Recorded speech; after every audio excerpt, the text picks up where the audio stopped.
Welcome back, Stranger Than Fiction family, and welcome back, YouTube. Before I get started on the haircut video, I just want to apologize. I noticed when I was watching the video from earlier today that I had my hazard lights on. I was picking my daughter up from school when I did the video, and we have to have our hazard lights on while we're waiting in line, in the car line. So that's what the clicking is. Apologize about that and try not to let it happen again. But anyways, here we go. We're going to start with the haircut.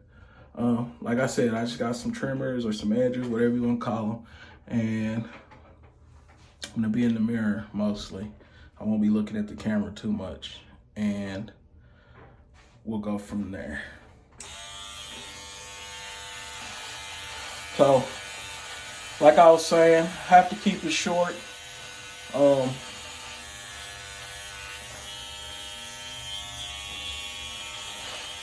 Just kind of helps me. I don't know, at this point, I don't think I have to keep it short. Let me rephrase that. I've just gotten used to keeping it short. So,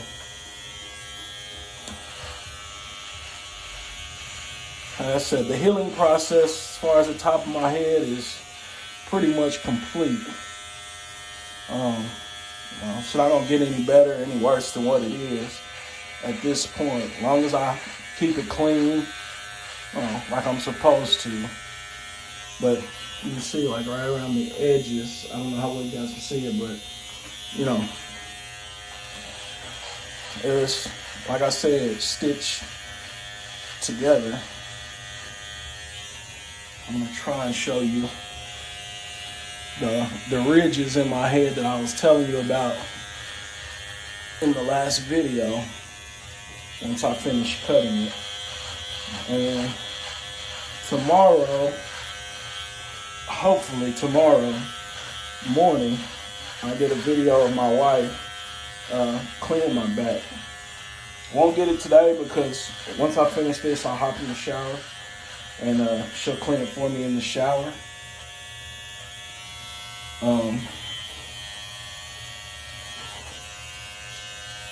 Instead of out of the shower, but yeah,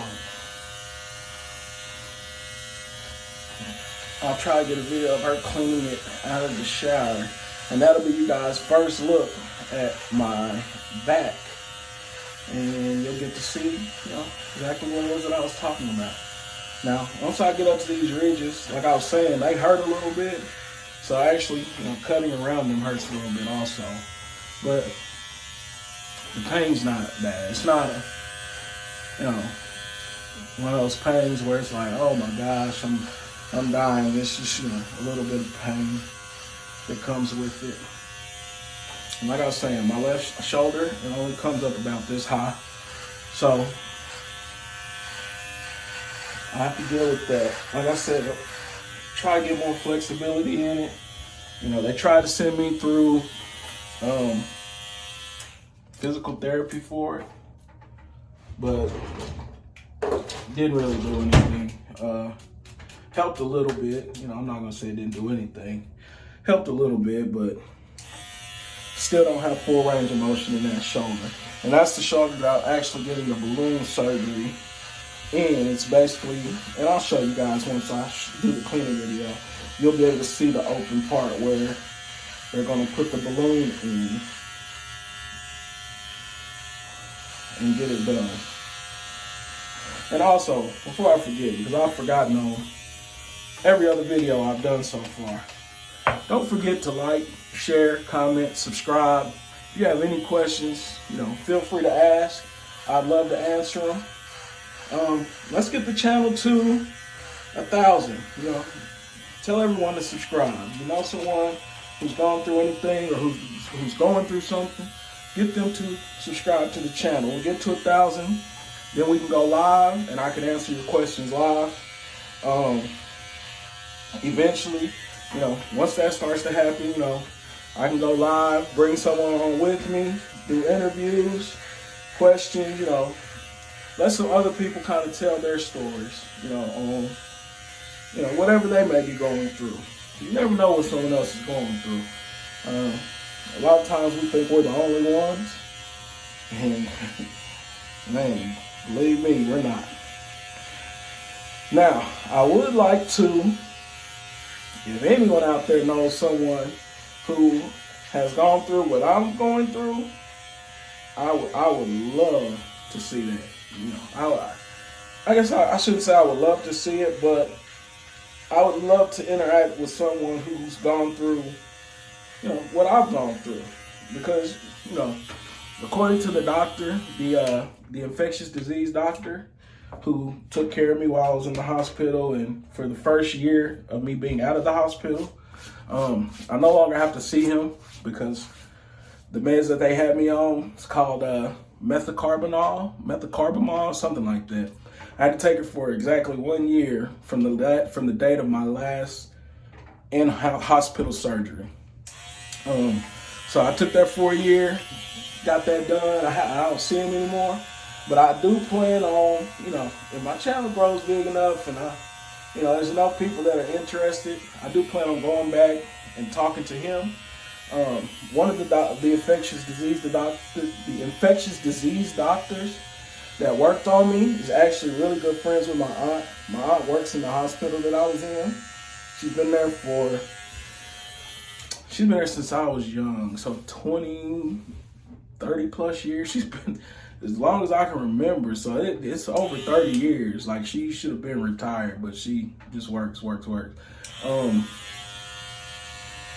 So, and the infectious disease doctor, his wife and her are really good friends. His wife is I want to say either she's a doctor or a nurse also, but I know he's an infectious disease doctor. And so I'll be able to get him on, and once I beat the disease and got out of the hospital and started to go see them, regularly or whatever, once a month or every other month, however it was, that's when they finally came out and told me, we really had no faith that you were going to make it out, basically. We didn't want to say that to you while you were in there, but, we really didn't think you were going to make it. And I had multiple doctors tell me that. I had one doctor actually walk up to me while at my plastic surgeon's office one visit and say, man, you were the walking dead. Craziest stuff I've ever heard in my life. Like, why would you say that to someone? But, it is what it is.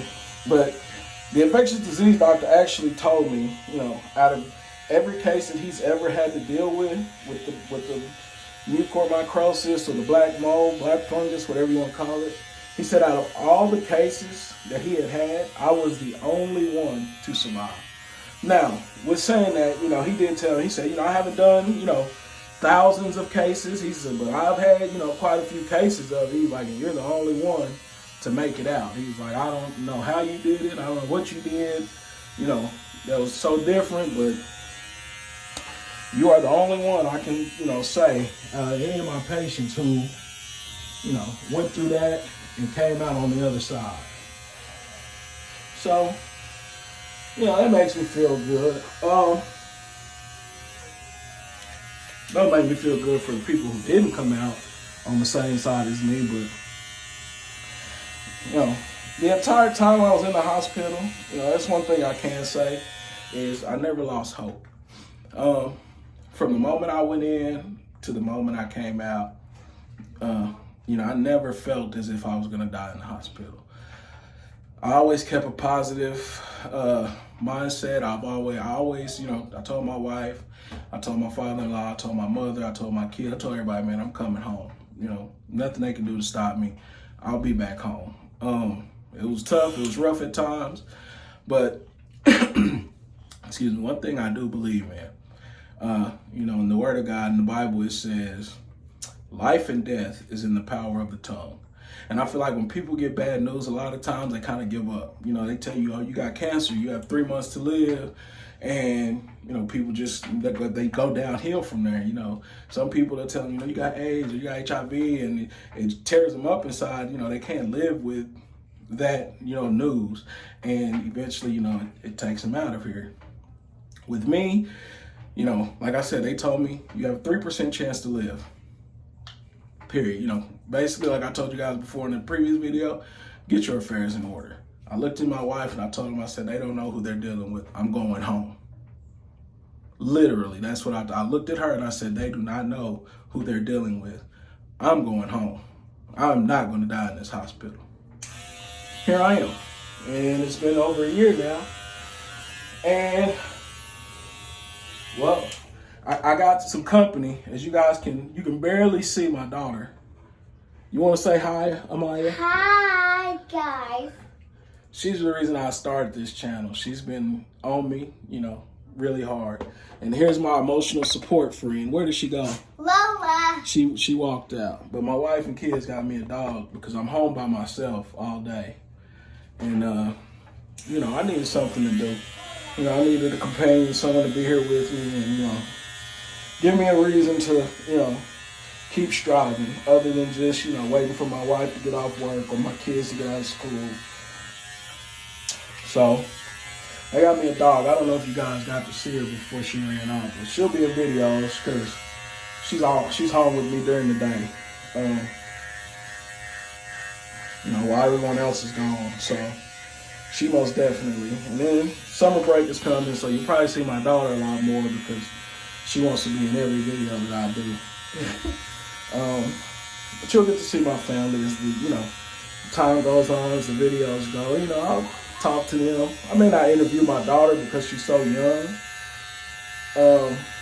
Even though, you know, she has feelings also, so maybe I will, you know, because there's times where, you know, I would call home or they would call FaceTime me or I would FaceTime them. Oh, let me get that, it fell off. Give me a second. But anyway, as I was saying, you know, there's times where I would FaceTime home or my kids would FaceTime me while I was in the hospital. And, you know, my daughter would cry. You know, she's real sad about what was going on. You know, they barely got to see their mom because she was always in the hospital with me. And because of the COVID protocols and all that stuff, I only seen my kids one time while in the hospital. They were not allowed up there at all the entire time I was there. So I eventually talked my nurses into, you know, putting me into a wheelchair. And I have pictures of that also. Talked my nurses into putting me into a wheelchair. You know, let me go downstairs where the entrance is. My children were allowed to come in. They were with me for, you know, a very brief time. Literally, the 5 months I was in the hospital, 4 months, 5 months, however long it was, I saw my kids for like 2 minutes the entire time. I knew I had to get home.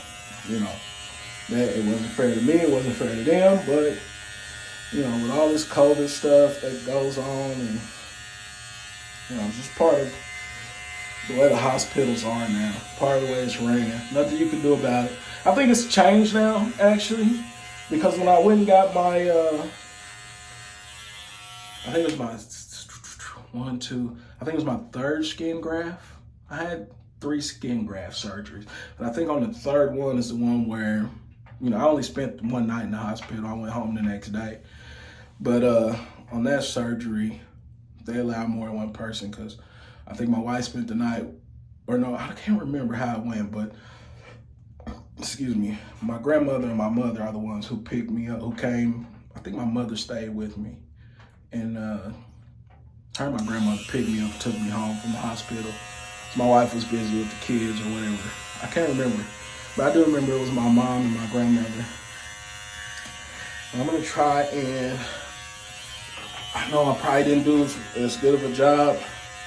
And I just try to go over every spot 3, 4, 5, 7 times, however many times. I can't really see it. So what I'm going to do is I'm going to try to show you guys these ridges that goes around the edge of where this thing is. And you can kind of see where my head begins and where my head ends and where the Integra begins. Let's finish this up here. But yeah, I know, you know,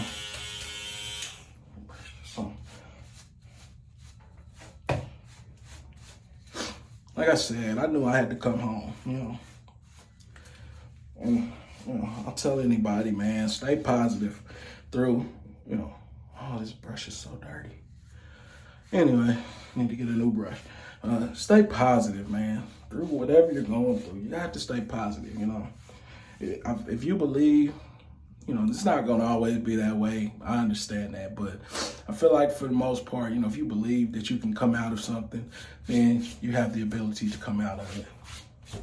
It's, when you allow a doctor or whoever to tell you, oh, well, you only got this much time to live, or you only have this percentage chance to live, and you start to, truly believe that, then that's what it's going to be. Because, as I said before, life and death is in the power of the tongue. So, if your tongue is saying, well, I'm about to die, then yeah, you're probably going to die. But if you're saying, I don't care what you say, I'm going to make it, then, you have a chance to making it, I feel. You give yourself a better chance to make it when you feel like you're going to make it. Like I said, not one time the entire time in the hospital did I feel like I was going to die. Now, my son asked me one time, he said, Dad, do you ever get upset? Like, are you mad about the condition that you're in? And I told him, I said, no, not really upset, There's only one time where I, got upset while in the hospital. And I'll talk about that in a later video, but it was kind of crazy. It was a crazy situation. And that was actually when they found the mucormycosis in the top of my head. I got really angry about that. I was, furious at the time because I felt like, man, you guys are just trying to kill me? Like, what are we doing here, And that'll come with the later story because, there's a reason I felt that way. But, yeah, I'm not upset about anything, man. I'm here. I'm not as healthy as I would like to be, but I can still live a fulfilling life, as you guys see. I'm still here. And that's what matters. People have to understand, what really matters in life. So let me take this, let's see, because I'm not going to be able to see it like I would like to. I don't know if you guys can kind of see. I'm trying to get it at a better angle. I can kind of see through the mirror, but there's like ridges all around my head. There's ridges and bumps, kind of like, waves, or I don't really know what to call them. I don't know how well I did on the haircut, but you guys can kind of see it there. But anyways, like I said, once a week or so, once every other week, depending on how fast my hair grows, and it grows pretty fast. I still have a good grade of hair on the sides and in the back. Just, I can't grow anything up here with this thing, with this Integra. But, you can kind of see, where my head begins or ends, or and where the Integra begins, all the way around my head. Yeah. So that's what it is, YouTube. That's what it is, Strangers in Fiction family. Like I said, remember, like, comment, share, subscribe. Let's get these videos pushed out. So we can do some live feeds, we can do some Q&As. I can let you guys know what I'm going through that day, how I'm feeling that day, because every day is different with me now. One day I'm up and I'm really, really up. The next day I may be down, and but I'm gonna, use you guys to kind of help me get through those days, hopefully, feeling down, throw on a live feed, and, allow my Stranger Than Fiction family to uplift my spirits, because when you go through stuff like this, you have times like that, man, and I don't care what anybody tells you. Every day it's not going to be, even when you're completely healthy, every day is not, roses and flowers. I don't care how much money you have. I don't care, how powerful you are, whatever the case may be. We all have ups and downs. They seem a little more when you have, situations or whatever, when you're in a predicament like mine, but, for the most part, I'm doing pretty well. So, Like I said, like, share, comment, subscribe. And once again, let's never forget, anything that doesn't kill you simply makes you stranger.